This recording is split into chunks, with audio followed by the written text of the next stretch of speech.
Hello and welcome to this series called Hands on Jacks for Pins in Marathi and English. I will be your host and my name is Vivek Karmarkar. Let's get started.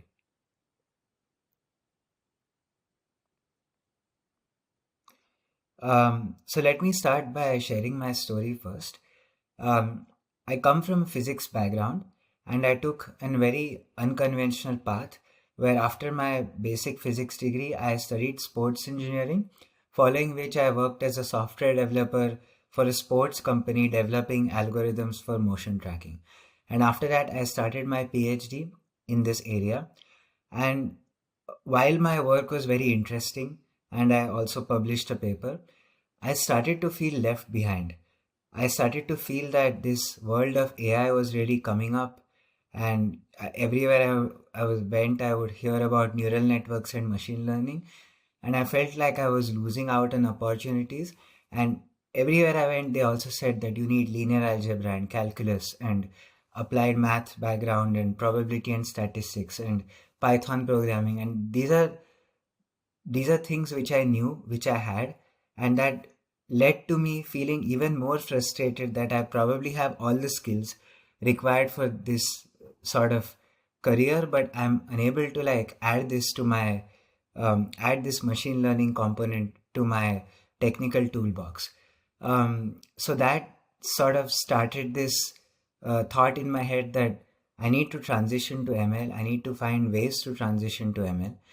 And another thing I noticed was my physics background helped me a lot in terms of breaking down problems to its very core and using that to think through a problem and solve it. So I also started thinking, if I'm able to use this thinking to solve a problem in maybe sports engineering or motion tracking, maybe this sort of physics thinking can also help me understand AI. And then I stumbled upon this term called physics informed neural networks. And I slowly, after doing some online research, I realized that this is a way for physicists to get into the field of ML, to this field called scientific machine learning or physics informed machine learning.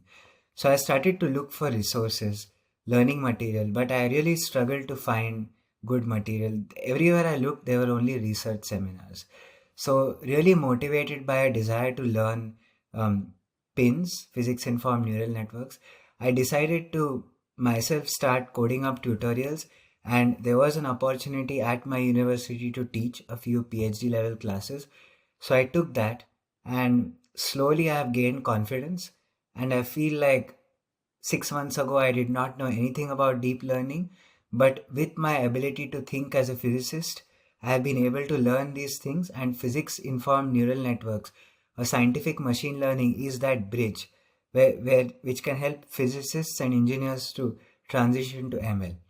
And since I am on this journey, I think it has added value to my life, and I'm sure that I can add value to your life by helping you transition to the area of machine learning by getting hands on with coding up pins. So, this is sort of my story, and next I will sort of just tell you about my profile. So, as I had mentioned earlier, I am a physicist. My core background is in physics. I have a dual BS/MS degree in physics from IISER Kolkata in India, which is one of the primary science institutes, premier science institutes in India. Following this, I worked as a software developer in Europe at a company called Trackman, as can be seen in the photo, which is focused on tracking golf balls. And I learned a lot of Python skills here, and I worked with colleagues who have graduated from places like DTU, MIT, and Stanford. Currently, I am a PhD student in the US. But most importantly, I am a deep learning enthusiast. I am on this journey of learning, and my mission is to help you and learn with you. And hopefully, we can explore this world of pins together. So, as I said, I'm a physicist, and I always like to motivate any sort of problem, any ideas, even if it is machine learning related, from a physical point of view. So, with that sort of um, school of thought, let's get started and let's just start by thinking of physical systems. So here on the slide, as you can see, I have shown examples of physical systems. There is a box containing an ideal gas, and you can see that there is a pressure gauge which can measure pressure, you can measure temperature. Then next to it, I have shown you picture of a solar cell where you can see there is a solar panel and there is sunlight and there are some clouds obscuring the sunlight.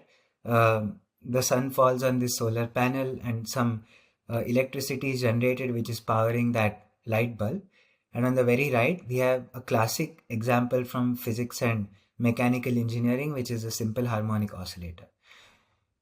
So why am I bringing up these physical systems? What is it that I, what is the point that I'd like to make such that we can gradually transition to data science and ML with this perspective? So what is the point here? The point is that in all of these physical systems, we are interested in gaining some insights and maybe solving some problems. So, for example, if we think of the classic simple harmonic oscillator, it is just a mass attached to a spring which pulls it and then it starts moving up and down. And we might be interested in just describing mathematically how this block position or displacement changes with time, how its velocity varies with time. And we might have some measurements and we might like to describe it. So we might go collect data and we might want to generate insights from this data which give us a mathematical description of this simple harmonic oscillator's motion. Or you might be in, let's go back to the 1800s and maybe you have a box of ideal gas and you can change the pressure and you have pressure readings, you can heat it up and maybe the pressure is changing, the temperature is changing, and maybe you're just interested in exploring a relationship between the pressure and temperature and you're collecting data and you want to gain insights from this data to just understand the ideal gas. Or it could be a very complicated problem involving a solar cell. Like nowadays, renewable energy is a big hot topic and solar energy is something that we can invest in. But as you see, I have shown an example where you have some clouds. So you can think of sunlight hitting this solar panel of some material property, some area, some geometry, and clouds obscuring it, and every day the weather is changing. So you really don't know how the sunlight is being received by this solar panel and how efficiently it is being converted to energy. So if we were able to have a database with a large amount of data relating to the amount of sunlight incident, the material properties of the solar cell, the area, how much electricity is being produced, and how efficiently the bulb is functioning. If we had data pertaining to this, maybe we could gain some insight. And these are all examples of physical systems where you're interested in gaining insight. And to gain insight, you will have to collect a lot of data for that system so you can build some mathematical models to understand the underlying mechanism at play, understand the underlying physics. And I also am sharing this slide to contrast this with the typical way machine learning is introduced, where you are told about classifying cats and dogs. And when you think of cats and dogs, you are losing intuition about the physical world. Whereas with these examples, the goal here is to sort of give you that confidence and let you know that we can think about data and we can think about ML by starting from the point of view of physical systems, imagining them and treating the simplest systems and slightly complex systems and building things up from there. So now that I've gotten you thinking about physical systems, let us now devise a thought experiment. And here is the thought experiment. So imagine that we are in a room where we have one wall which is made out of graph paper.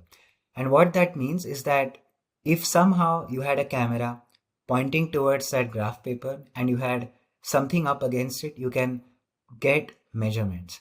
So here is what we have. We have a taut metal string like a guitar string connected at two ends of the two walls perpendicular to this graph paper wall. Okay, and that string is almost resting on the wall which is made out of graph paper. which means you're able to actually measure any displacements of that metal string. Now just imagine that you are pulling that metal string up, and to pull that up, you have this complicated mechanical contraption where you have some sort of very twisted mechanical rope which can pull it up, and it is being balanced by a big heavy ball, which means that whatever force is being exerted by this complicated rope mechanism, you know what that force is because it is being measured by this ball. And let us also think that that force is spread out over a very, very small length on that string where it is being applied. So there is a large force being applied. You know what it is because that ball is measuring it. You know the mass of the ball, and you have this complicated mechanical contraption.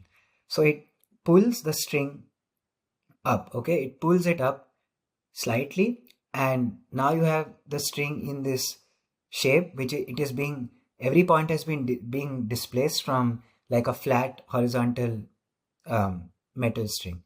And now, because it is against a graph paper wall, provided you have cameras facing the setup, you can actually get measurements of these displacements of the string. And in this thought experiment, we have also shown lights and cameras pointing towards this scene, which means good.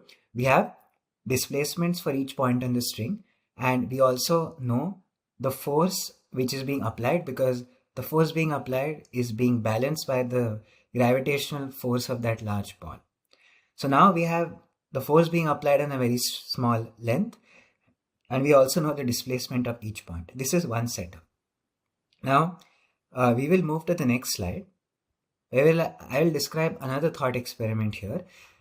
And now that you have the picture, we can sort of start isolating elements and thinking about it more abstractly, and also think about harder thought experiments.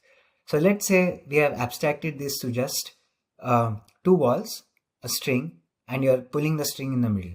Okay? And now think that you don't have any fancy wall with some graph paper, you don't have cameras, and you cannot measure the displacement. But all you know is you know the force you have applied at the center, and you're actually interested in predicting the displacement. These are the two thought experiments. And now let us think through this from first principles. So in the first thought experiment, we have everything at our disposal. We have this displacement data of the string, and we also have the force profile data. And if we are interested in predicting how the string is getting displaced because of a certain force applied, or what is the relationship between force and displacement, or given a force, what is the displacement? If we are interested in answering this question, we can simply go and, as I said, we can tweak this complicated mechanical contraption so that you can apply various forces, then you'll get various displacements. You can get a lot of information and start building intuition. And in your head, you can sort of build this model where, given a new scenario, you can take a guess. You will have enough intuition developed. But for the second case, which is the harder case, you cannot develop any intuition like this because you do not have any displacement data. There is no way to capture it. All you have is the force data. So if we are actually able to solve the second problem, that automatically solves the first problem. And if we have a way to solve it, we can check our answer with the first thought experiment because we have more information available. So solving the second problem or the second thought experiment automatically helps us with solving the first problem. So now, how will we go about solving this second thought experiment problem?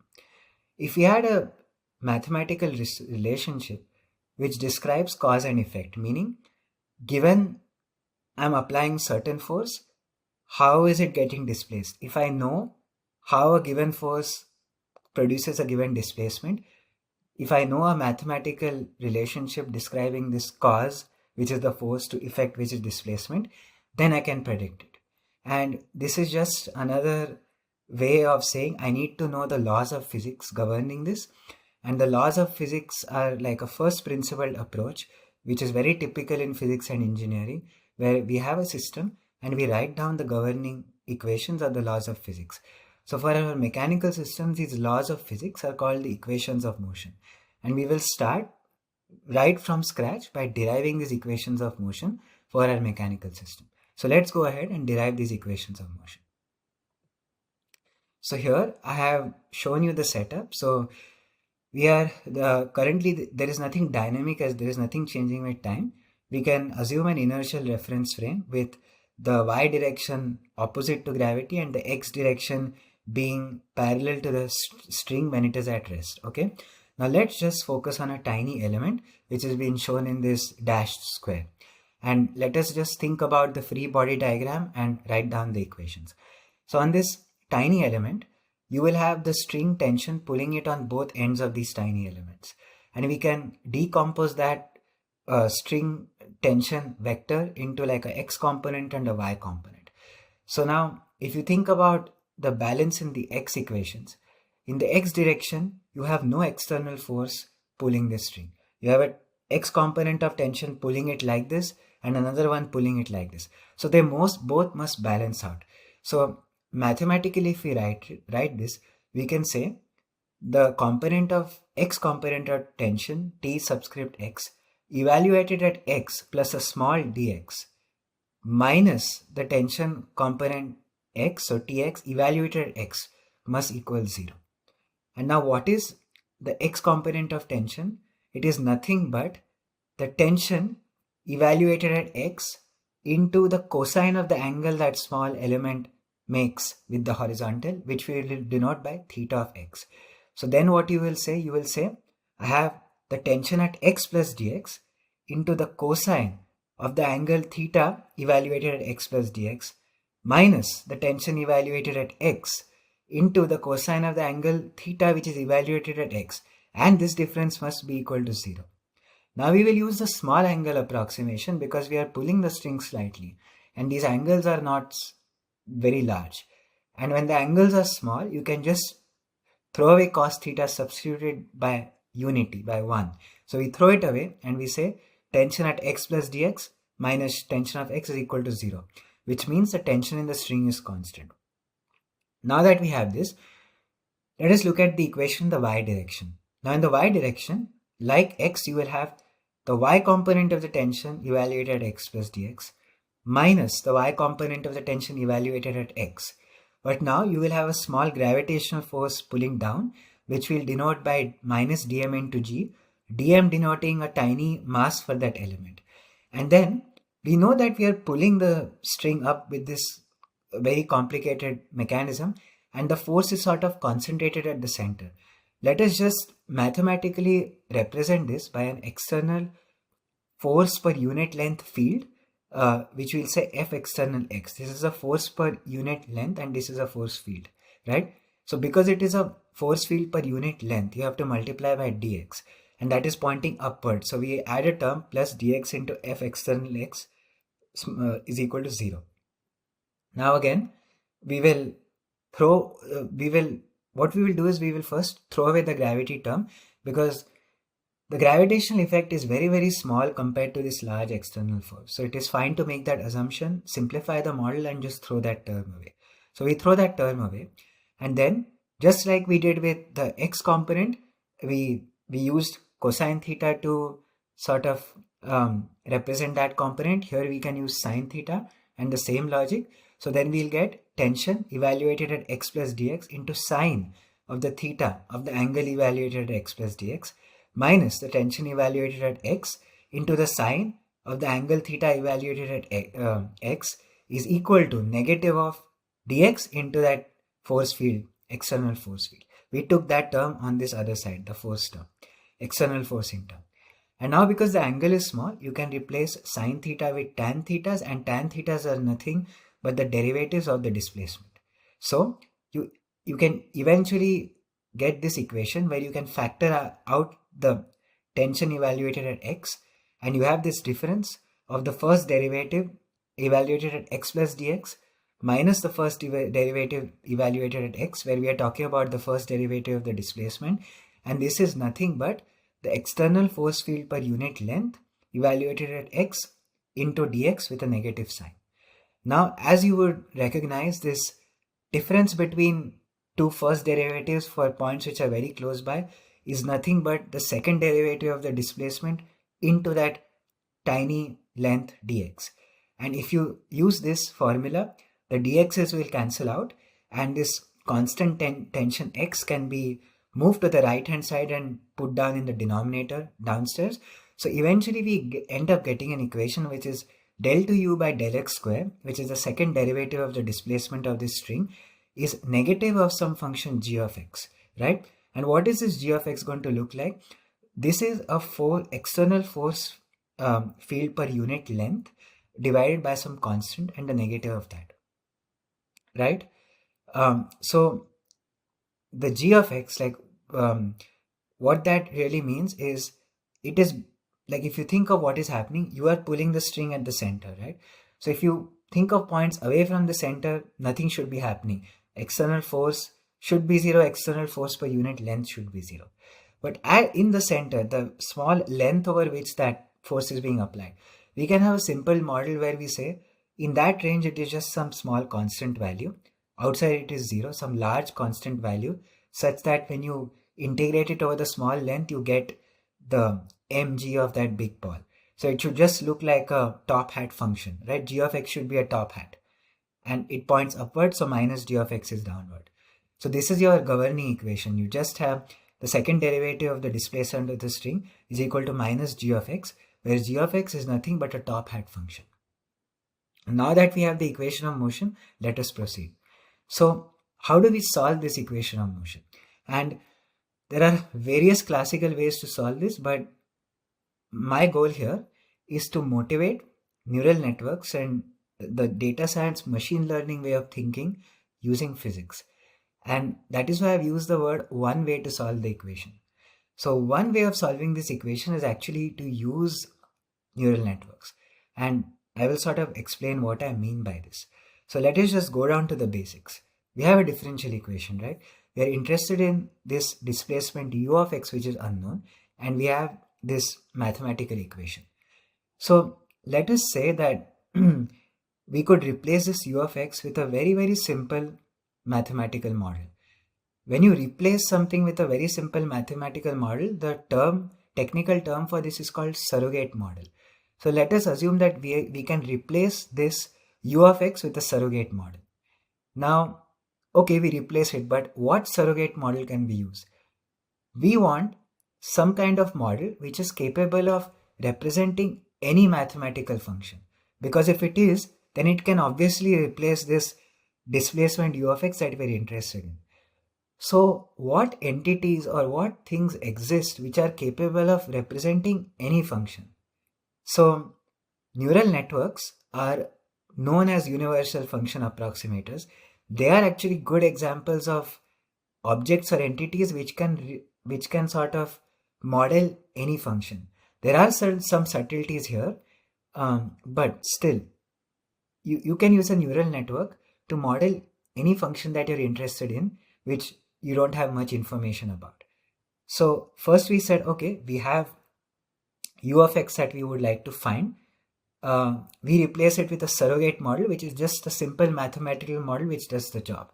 But we want something which can represent any function so that it is capable of representing a displacement. And what is a good candidate for this? Neural network, owing to its observed approximation capabilities. It is a universal function approximator. So all we do is we replace that with a neural network. And then once we have this, we can then compute the second derivative, take a minus sign, and you have minus del to u del x square. You will compare that with g of x, and you will try to see if you can obtain a match. You want to update the governing parameters of your surrogate model such that a match is obtained, and then you have obtained the right displacement.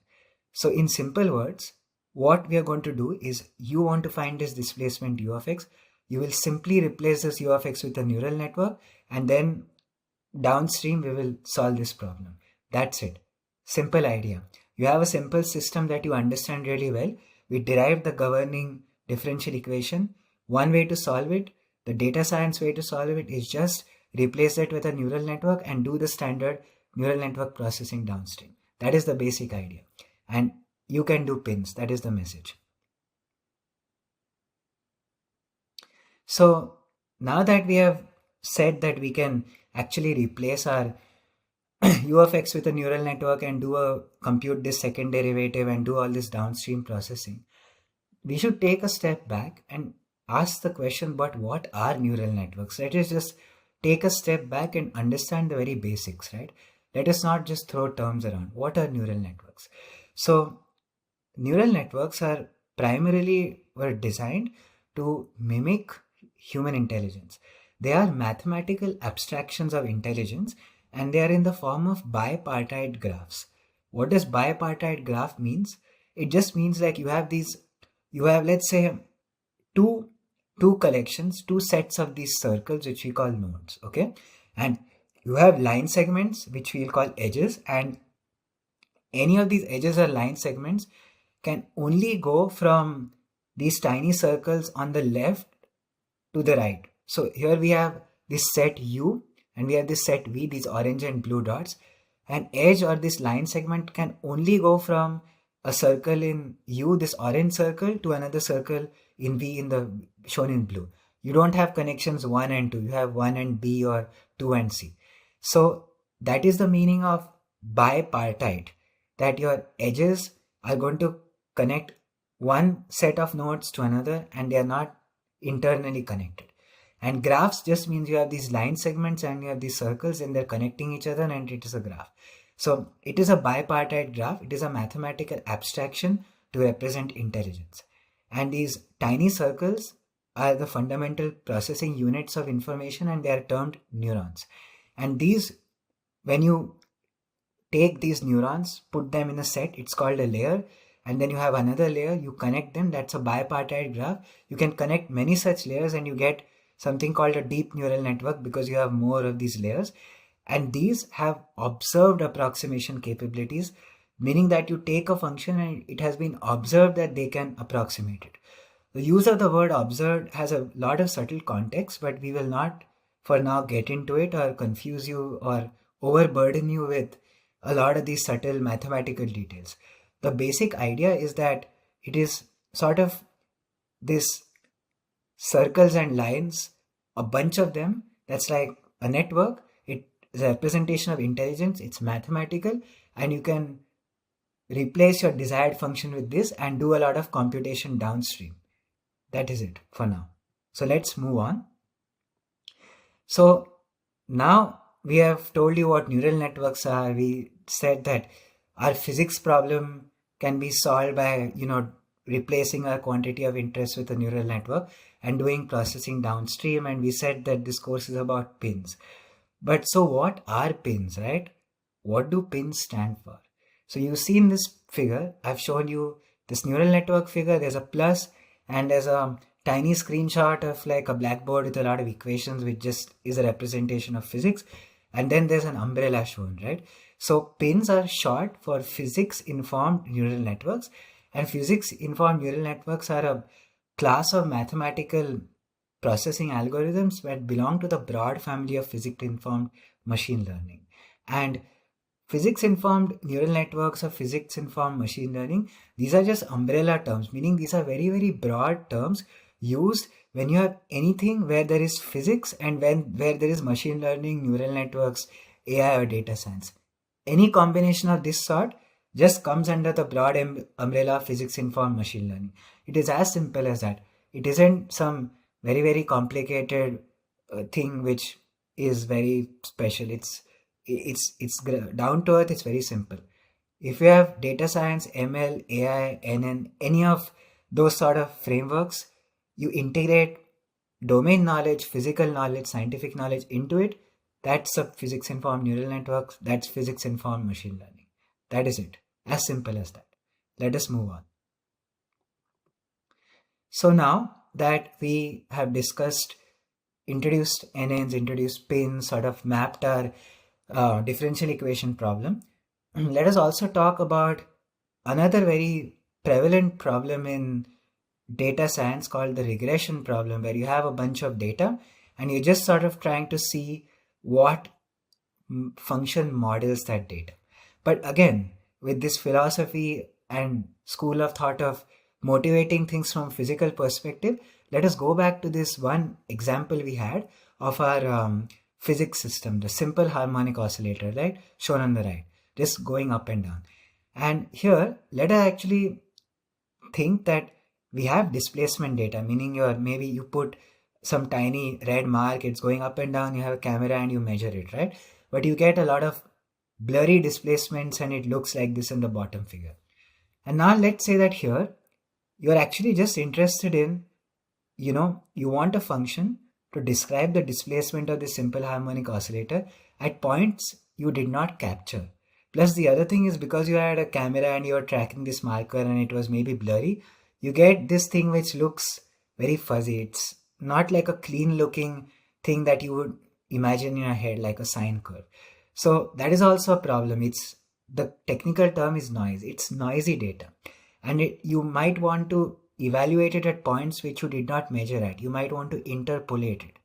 So then you will need some sort of mathematical model to do it, right? So initially, and this is called the regression problem. So think of our earlier problem where we said we will replace the displacement with a neural network and then do the second derivative and do a minus sign, compare that with g of x. Now this whole negative of second derivative thing, this is an operation, and we can think of that as an operator hitting that neural network u of x. And then you get the force field per unit length which you wanted to compare with. In this problem, we don't care about the force. We don't care about this spring force minus kx and gravity and all of that. We are directly given the displacement. Maybe we know that it is a sine curve, but the problem is that we have this noise and we are interested in some point at which it wasn't evaluated at. Maybe you want to evaluate the velocity at some point or displacement, right? So then, and let's say you wanted to solve this problem. Now, in our earlier problem, we had this complicated operator. All you need to do is just get rid of that. In this case, your operator, which hits the u of x, is 1. It's the identity map. So now your operator is the identity map, it's 1. You hit it with a u of x and you do everything. So our whole PINN framework, which we described like one style of PINN, we can map it to this classic regression problem. And this regression problem is a physics problem, right? A simple physics problem, or engineering problem where you will, in your first year physics or mechanical lab, you go and they'll tell you to move this thing up and down and you'll get some data on the screen and they tell you fit the data, do the plots, do this R square and least squares fitting. You can solve the same problem with PINNs by replacing your complicated minus dtu del x square by an identity map. So this way we have also mapped our PINNs to a regression problem, and we have described a scenario of a regression problem from a classic first year physics and engineering lab. So now that we have described sort of connection between regression problem and PINNs, just sort of, the idea of PINN, and we have sort of given you some confidence that we can very nicely connect our basic physics and engineering scenarios to neural networks. How does this downstream processing, and once you replace it, and this comparison between the data you measure and the minus of the second derivative, or even if you just have this sine wave regression and you hit your u of x with identity and you compare it with the prediction, there is an entire downstream processing and workflow. So how does this really function? So I have created this animation here to sort of help you visualize what's going on, and I'll play the animation and then I'll walk you through what's happening here.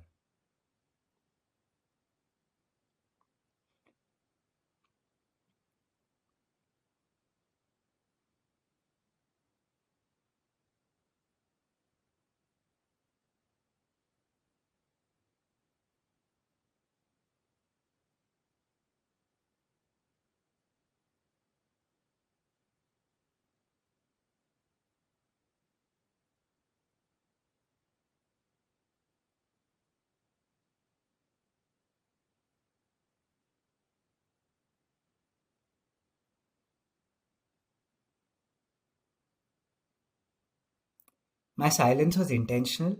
I just wanted you to observe things, and we will sort of rewind this and watch it from the start. But I want you to take notice of the various elements here. You have an input x, which is a spatial coordinate. And you have this neural network. As we said, neural network is a bipartite graph. It is a collection of these circles called nodes and these lines which are called edges, right? And here we have, when we say bipartite, it means that in a given set of nodes, they don't connect to each other. They only connect to nodes in the other layer, right? So you have here a two-layered neural network. By two, we mean they're called two hidden layers. So you have all these neurons or nodes, and they are connected to input neuron and the output neuron and all the surrounding neurons with these lines, these edges.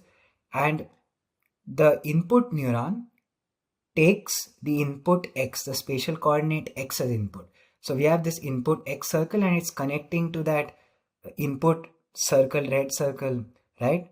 And then we have this output, and that output is connected to this box called comparator, and there is an eye shown on top. The eye represents the identity map. So we are trying to show you this sine wave regression problem. And what is happening is that you are taking some input x, you are giving it to this neural network. This neural network is the displacement. It gives you an output. You pass it to the identity map, meaning you do nothing to it. And then we have a sine wave that we know should be the answer, or it is the data we have. And this yellow line is the output the neural network gives you, and we are comparing both. It is a comparator. That is why I've given the term comparator to this element.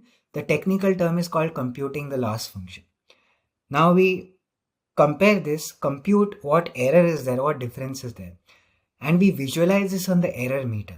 And the goal is to make the error go to zero, so that whatever your neural network is guessing or predicting, you want that once you compare it with the data you have, the labels you have, you want them to match and the error to be zero.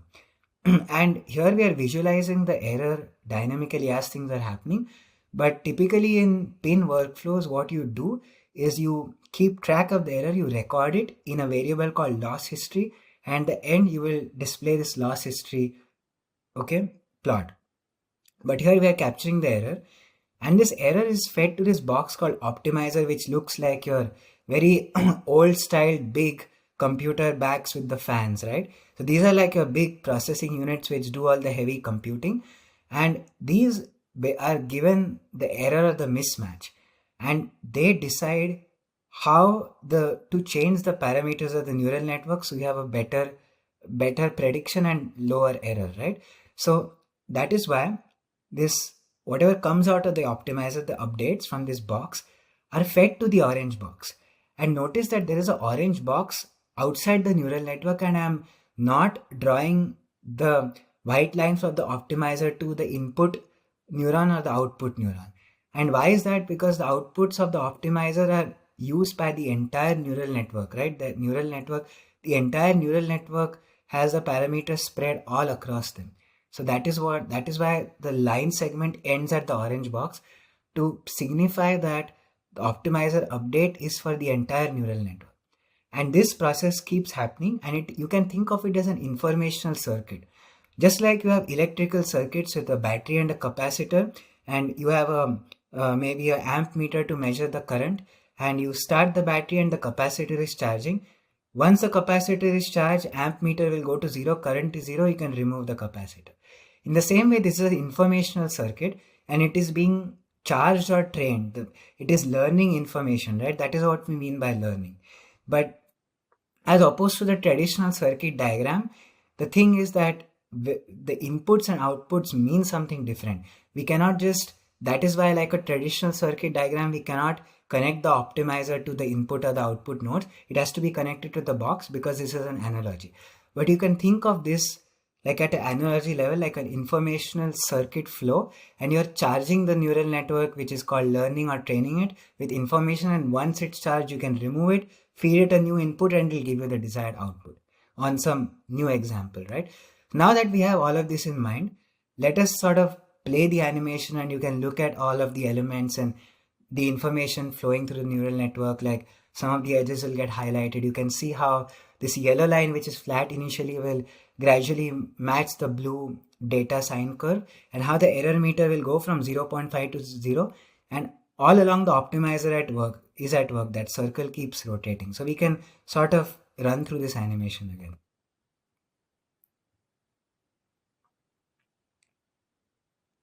You can see that yellow line changing. You can also see the error meter is moving up. It's almost going towards 0. The yellow shape is approaching the blue data sine curve. Optimizer wheel is rotating. The NN edges, you can see some information flow. As the error gets smaller, it's harder to see how the NN edges and the information flow is changing. But it is like human learning, right? The initial bits are always the hardest part to learn.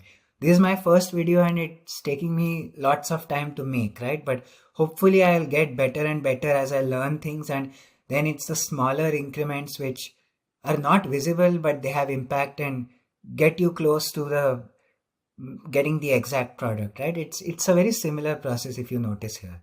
So you can always draw these analogs with human intelligence when you sort of think about this workflow.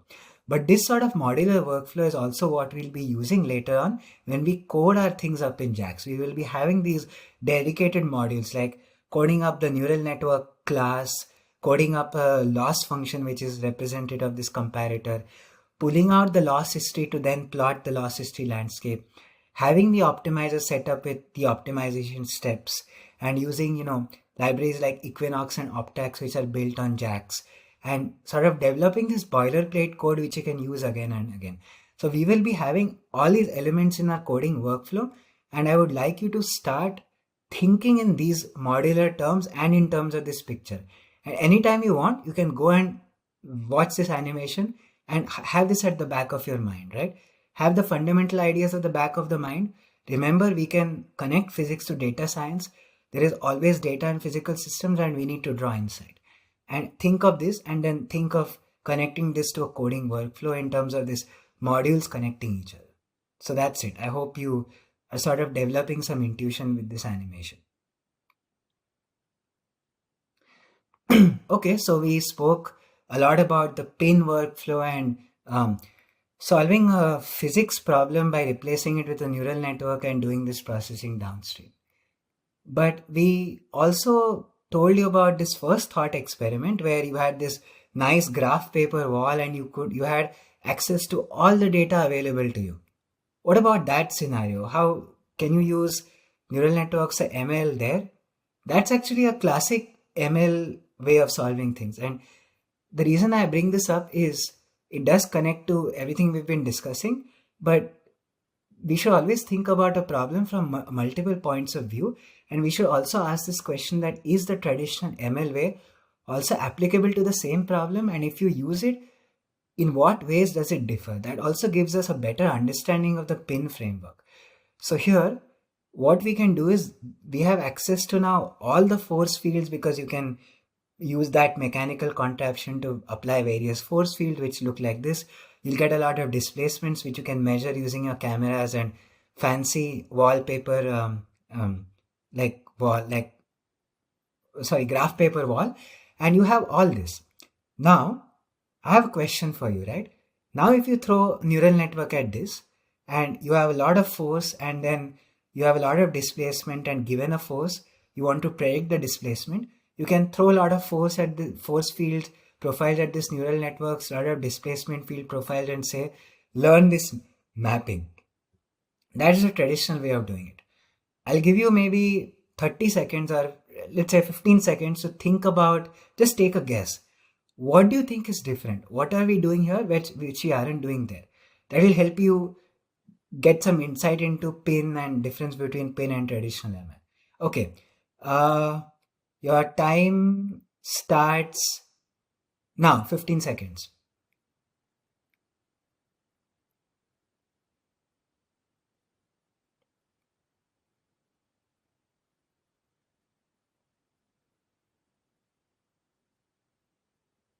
Okay, I hope you have had taken some guesses. So I'll give you my perspective on this. Here we have like a lot of force field data, a lot of displacement field data. And we said the basic physics problem is to predict displacement from force. So what the neural network learns in this case is the physics. This is the first thought experiment, first scenario. But the point is that in some cases we might know some of the physics and we might have limited data.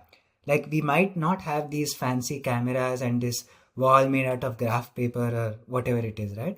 And we might not be have the capabilities to measure the displacement. We might only have access to the force field data and we might want to predict the displacement. In that case, you need to know the physics, which is what the ML model is learning in this case. So in this case, the ML model is learning the physics given lots of data. In the latter case, we are assuming some knowledge of the physics and we have limited data, and we say that, or you can sort of ignore the data perspective there. There, what we are saying is we basically have a scenario where we know the laws of physics and we want to predict something. So we just use a neural network there to replace the variable you want to predict it with and use a similar workflow. So the main difference is in this scenario, which is very data heavy, you don't know the physics and you're learning the physics. In the second case, you are given the law of physics, you assume knowledge of physics. The data perspective might be redundant there, you just know the laws of physics and you might want to predict a quantity of interest. So by this whole idea of universal approximator and surrogate models, you're replacing the quantity of interest and using the same optimization and coding workflow to solve the problem. So in the traditional ML, the data perspective is key and you're learning the physics. In the second case, your physics problem is the most important. Data is not something you're thinking about. Where the neural networks come in or ML comes in is that you want to solve a problem and you want a way to solve it. And neural networks just provide, and the associated workflow provides a way to solve that problem. So bear that in mind. This case, data important. That case, physics important. Data may or may not be important. So I hope this clarifies some of things you might have already been thinking about. At least this is a question I had. So let's now move on, given that we have some clarity with respect to this. So we discussed all of this, right? But the thing is, who's going to do all that heavy computing and that optimization engine, right? I showed you that block with that rotating wheel. Who's going to make those wheels rotate? You need some kind of framework, some kind of like engine to make that happen, right?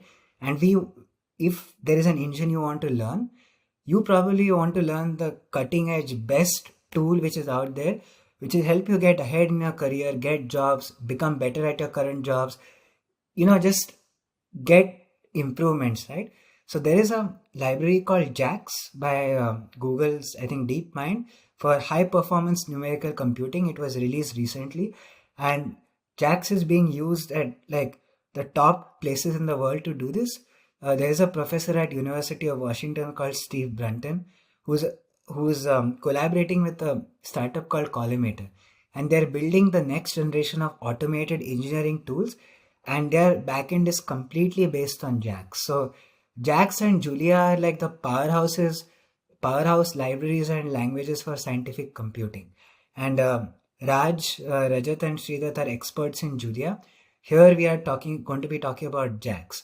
So what does JAX stand for? The J is for just-in-time compilation. A is for autograd or automatic differentiation, something you use a lot for physics problems and for the optimization thing. And X is part of XLA, which is accelerated linear algebra. The thing is, just-in-time compilation, accelerated linear algebra. This is all about speed and acceleration. So JAX is incredibly fast, right? And we'll see that as we start coding up things. And JAX has a much steeper learning curve compared to PyTorch. You need to sort of be at ease with Python, but we will sort of ease you through that process. And JAX is modular, meaning for setting up optimization, you need one library called Optax. For setting up the NN module, you need Equinox. Whereas PyTorch or TensorFlow, you just do everything in one go. But given how fast JAX is, given how cutting edge it is, and it is like one of the top libraries for scientific computing by Google alongside Julia, it is something that you should definitely invest in, and that is what we'll be focusing on here. So now we have been focusing a lot of our discussion using thought experiments and very simple examples. But anyone will ask you this question, and even I ask myself this question, that all of this sounds great and I can connect to my toy physics problems, but what happens when you go to the real world, right? What happens when you're thinking about working in industry, real jobs? You will always get asked in an interview that, okay, have you published a paper? Have you solved any real world problems? Have you solved any real world problems of your own, or created any value solved difficult problem which was not being able to solve, you weren't able to solve before, right? So real world problems are something which are very important. And if you can use pins to solve a real world problem, right? Publish research, do your own thing, collaborate with someone, maybe you're working in a company. That is where the real value comes, and it helps you with communicating and really builds your confidence. So something which we will be doing in this series is also like coding up a research paper focused on using pins for solving a real world problem. So here is a picture from a real world experiment from this paper. So what these people do is they have a biological sample which is very complicated with all these lines going around, shown in this small figure called GT, ground truth. And you have a microscope which is not a very expensive, a cheap microscope, and you get a figure looking like this. Now maybe you want to do some calculations and you are interested in a figure which looks like GT, but all you have is a figure which looks like that, the blurred, dirty image with no information. Now what do you do? And you also don't have a lot of data. So you have sparsity of data, right? And you have whatever data you have is bad quality, but you're interested in getting something an image, or maybe getting some information which is very high quality and difficult to find. And you don't have the money to go buy a fancy microscope. What do? You can actually use pins to solve this problem because you sort of know the laws of physics and you have some data. That is an example where you have some physics and some data, as opposed to the toy problems we discussed where it was the data perspective was not important to motivate pins. Here it's a problem, real world problem with some data, some or a good amount of physics, and you're restricted by resources and you have to provide value either to your PI or PhD advisor, postdoc advisor, or your boss in industry, or you run a company, right? And you don't have resources and you need to solve real world problem. So this is a real world problem. And look at the pin prediction. It is outstanding. It's almost as good as the GT ground truth. So this is a paper we will be coding up at the very end. And I wanted to emphasize this point that toy problems and courses are all good, but at the end of the day, you need a real touch. When you're transitioning into this field, has to be there at the back of your mind. And even when I put this course out for you, if I just focus on toy problems, a very important aspect is lost. So please bear this in mind, that think of problems which you care about, and think if physics or engineering equations are able to model that, and think if you can bring AI into the mix, right? There are a lot of examples like this, and there are various ways to do it. As I said, PIN is a big umbrella term, right? It is any ways you can integrate machine learning into AI problems, and it could encompass a wide range of things, right? So just sort of bear this perspective in mind. It'll help you out. So now, what will be the style of our videos? So this is not super in-depth jacks and computer science tutorials, stuff like that. It is also not mathematics of machine learning or like a hardcore dive into every pin that exists. The basic idea is to sort of give you an overview, a working knowledge, and boilerplate code which you can use again and again, typical workflows for PIN, with emphasis on the key ideas. We will always emphasize key ideas. We will always make core connections with the fundamental concepts, even if our final product is getting used to and familiarized with the coding workflow. You will also assume minimum knowledge of Python, and so you will be served a healthy dose of Python nuggets, right? And you don't always need to write every line of code from scratch, but you should be able to understand every single line of code and debug it if required based on the context. Which is why boilerplate code is good. Understanding workflows is good. You can also use ChatGPT to develop code modules, but we need a thorough understanding of every line of code. And if you're required to debug it, you should know how to debug it, right? Which is why we will always strive to connect to the fundamental concepts, focus on tiny subtle points in Pythons, emphasize the key ideas, and have a fundamental perspective always in mind, right? If you have this, you will be able to leverage generative AI tools like ChatGPT and Cloud to get your workflows up and running. Use boilerplate code, but the moment you run into a problem, you will be able to go to the root cause, solve it, and move fast. So it is not about writing every line of code. It is not about blindly using generative AI tools or using boilerplate code. It is about this center point and knowing how to use workflows and code to speed your progress, and at the same time being able to connect with the core fundamental ideas and have a very solid understanding. Okay, so this is where we are at. This is sort of the motivation, and the goal is to make our audience, make everyone feel very comfortable and confident with pins. Pins are not elite knowledge for people at just top universities. Pins are for you, pins are for me, pins are for everyone. That is the message, and that is the journey we will be going through. And I mentioned at the start this will be Marathi and English. Why Marathi and English? So, one of my personal motivations is to sort of make AI accessible.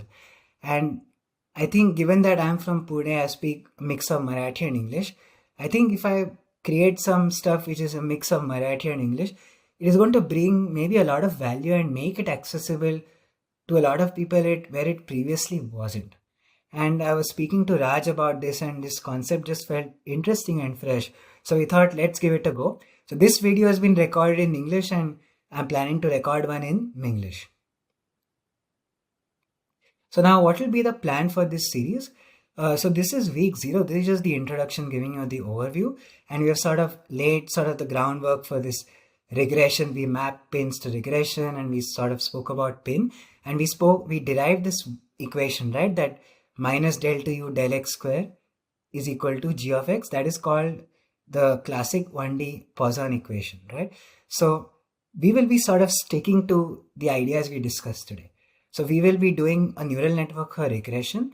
But before that, we're going to be focusing on the fundamental and the why. So we spoke about universal approximation capabilities and the NN being a universal function approximator.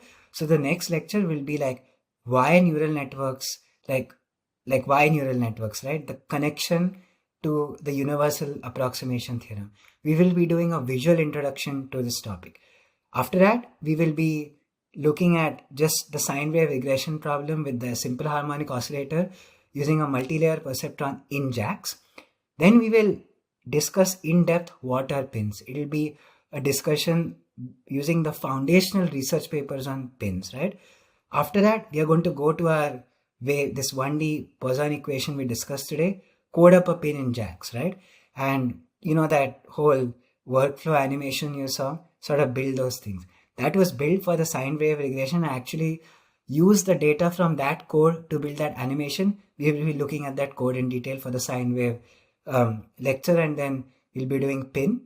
After that, we'll be going to UNet, which is a very traditional like machine learning convolutional neural network architecture.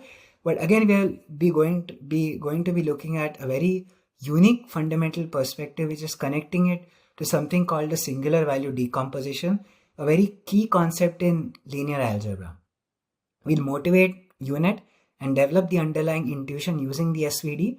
And once we have that, we'll sort of build the code or do the code walkthrough tutorial for solving the 1D Poisson equation in JAX, but the standard ML way. So we'll be basically having all the force data, all the displacement data, throw UNet at it and see what happens. After that, we'll be focusing on a different kind of pin. So I said that pins are an umbrella term, and the pins we have been discussing are loss functions based pins. There's also something called as physical layers based pins, which has a lot of context. But I don't want to overburden you with that now. So we will be building a computational microscope in JAX. So we've already been discussing something about imaging and microscopes, right? We'll be actually building a microscope in your computer using JAX, hands-on tutorial, and that will introduce you to a concept called the physical layer of a pin. And once we have done all of this, then we'll actually transition to a concrete use case. As I said, real world examples are important. We'll be actually walking through a discussion on a review paper on computational imaging, where we actually discuss how these ideas are used in research. And that paper I'll discuss is a very famous one. And one of the authors of that paper, Professor Baba's thesis, is someone who Raj has also published with. That is a nice connection with Raj here, something I thought I should mention. So we'll be discussing that paper, really good paper. And after that, finally, we will be implementing this research paper, the photo I just showed you. We will be implementing that research paper on PINN in JAX.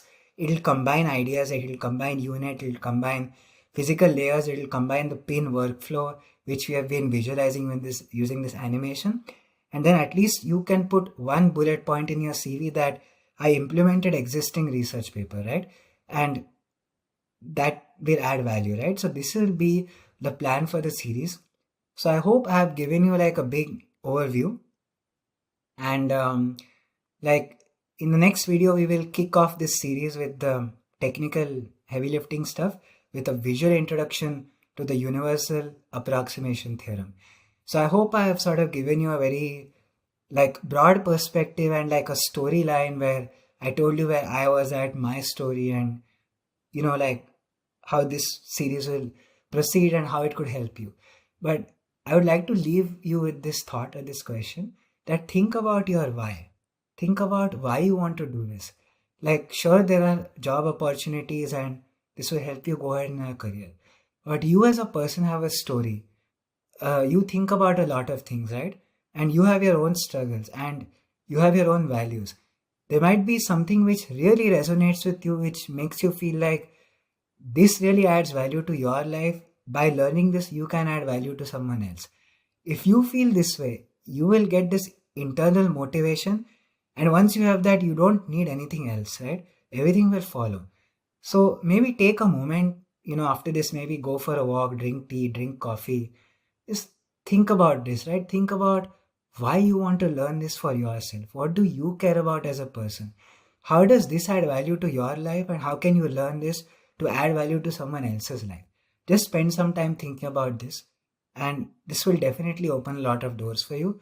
So I am very excited and I hope to see you in the next lecture. Thank you.